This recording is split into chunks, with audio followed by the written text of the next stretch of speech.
তো বন্ধুরা, আপনারা সবাই কেমন আছেন? আমি এখন আছি আসানসোলে। তো আমি স্নান করে একদম রেডি হয়ে গেলাম। তো গাড়িকেও আমি পরিষ্কার করে নিলাম। আমরা এখন রওনা হয়ে গেলাম। দেখতে পারো কিলোমিটারের পথ, পুরুলিয়া ধানবাদ। এখন গাড়ি চালাচ্ছে হলো চন্দন ভাই। আমরা ঢুকে পড়লাম সার্ভিস রোডে। তো পুরুলিয়া লেফটে গেল। চন্দন বলছে খিদা পেয়েছে। আমি বললাম চল ভাই, আগে আগে যাই নাস্তা করবো। তো আমরা চলে আসলাম নাস্তার দোকানে। দেখো চন্দন নাস্তা করছে। তো আমাদেরকে দিয়ে দিল হলো জিলাপি আর সিঙ্গাড়া। তো খুব টেস্টি, বললাম খেয়ে দেয়। নাস্তা করে আমরা রওনা হয়ে গেলাম। দেখো এদিককার জায়গাগুলো মানে ফাঁকা ফাঁকা, কি সুন্দর ভিউগুলো। তো বৃষ্টিও পড়ছে, খুব সুন্দর লাগছে। আমরা চলে আসলাম রেল গেটে। তো রেল গেল, তো ওই কারণে পুরুলিয়ার আগে আমরা একটু ওয়েট করলাম। তো চা খেতেও লেগে পড়লাম, কারণ ওইখানে নয়নটিরা খুলবে, তারপর আমরা রওনা হবো। আমরা এখন ঢুকে পড়বো পুরুলিয়া টাউনে।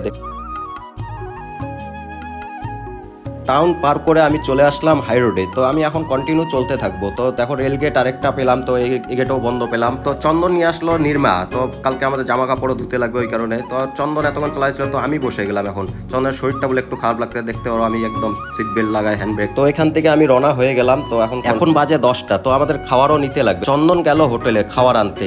চন্দন চলে আসলো খাওয়ার নিয়ে। তো এখন আমরা চলতে থাকবো। তো কোম্পানিতে গিয়ে আমরা খাবো। আমরা চলে আসলাম, আর 10 মিনিটের মধ্যে মোটামুটি কোম্পানি পৌঁছে যাবো। এখন বাজে হলো 11টা। তো আমরা খাওয়া দাওয়া শুরু করে দিলাম। তো রুটি আর তরকা। তো সকাল হয়ে গেল। সকাল হয়ে আমার প্রথম কাজটা ছিল হলো দাড়িটা কাটা। দাড়ি কাটে আমি দাদাকে পেমেন্ট করে রওনা হয়ে গেলাম। তো চন্দন নিচ্ছিল ঘি।